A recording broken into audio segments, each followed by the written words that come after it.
Senator, many of you know that Senator Duckworth served our country with great valor, courage, and we're proud of her service. Senator Sullivan is a Marine Colonel, and not everybody knows that, but thank you for that service. And it's wonderful, wonderful to serve with you. We got the Navy, we got the Marines here, we got the Navy here. It's pretty good lineup. Thank you, Mr. Chairman. And as a Navy captain, I think we had a couple Navy captains on this committee, yourself included, and Senator Kelly. So there you go. And we even have a Navy vet testifying too. So I won't be too hard on him as a Marine. I'll just give him a little bit of a break. But thank you.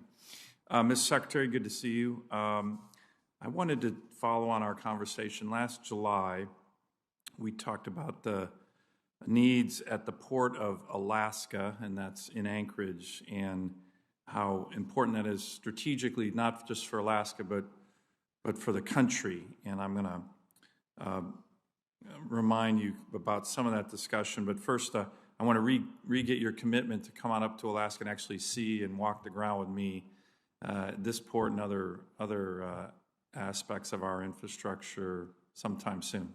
Yes, I'm continuing to look forward to it. That much more so now that we've been able to fund some very worthy projects with the last couple of rounds. Very worthy, and I appreciate the RAISE grants that you got out quickly. That was really important for my state. And so back to the Port of Alaska, it moves 90% of all goods that come into Alaska, 90%, so very important that way.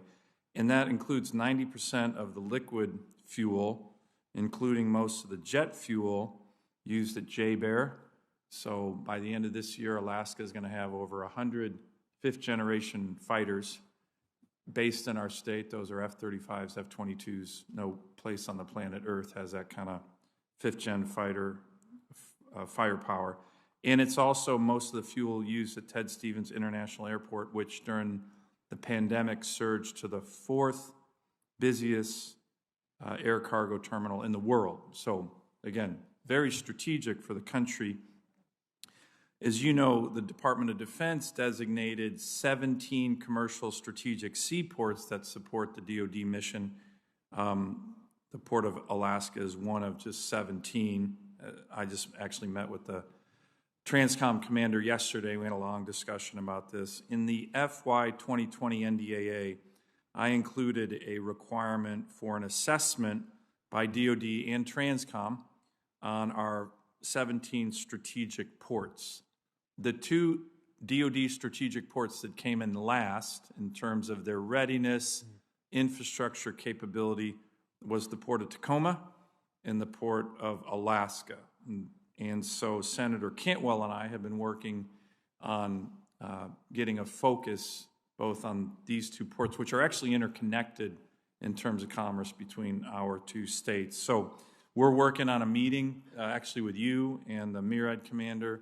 Can I get your commitment to work with me in Senator Cantwell's office to get that done soon? I would look forward to it. You have my commitment. So here's the big issue for me, and I really need your commitment on this. And you might be aware of it, you might not. But just 2 months ago, you know, there's been a lot of litigation dating back almost 20 years between MARAD and the city of Anchorage, breach of contracts and everything that have started back in the early 2000s. And the U.S. Court of Federal Claims just in December decided in favor of the municipality of Anchorage in this way too long litigation, in my view. And they announced ruling on the damages just last week. So here's the commitment I need from you, Mr. Secretary. Notwithstanding this court decision, I'd like your assurance that this award is not treated by the DOT as an award in lieu of any of the future grants for which the municipality is interested in applying that relate to this port. We think that would be unfair. This legal award, and who knows, they're probably going to appeal it, and it's going to take 10 more years. But it fills a hole that was created with these breach of contracts, bad construction work, part of the problem there that had been done. And what we don't want to have happen is all of a sudden DOT say, well, the Port of Anchorage or Port of Alaska doesn't need any assistance because it just got this award.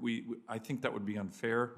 And I just want to make sure I get your rock-solid commitment that you will not do that as you're looking at grants, which we, Port of Tacoma, others, particularly as part of the strategic DoD port network, really need and we think we're worthy of.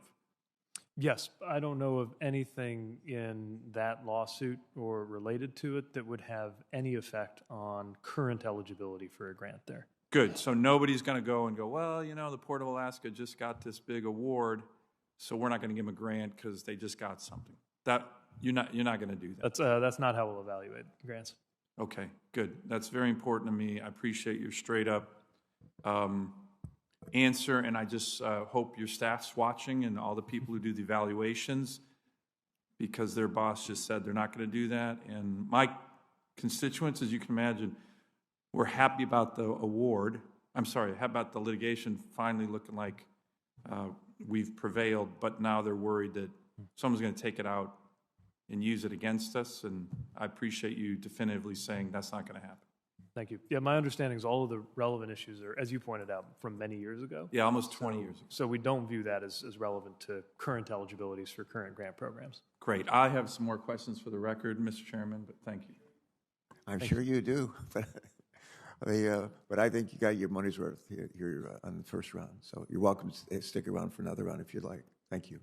I think on the commitments per minute, that's probably got the most commitments of anybody that's questioned him today. That's not bad. All right. Thanks for joining us today, Colonel. All right. I think Senator Stabenow joined us. Senator Stabenow also chairs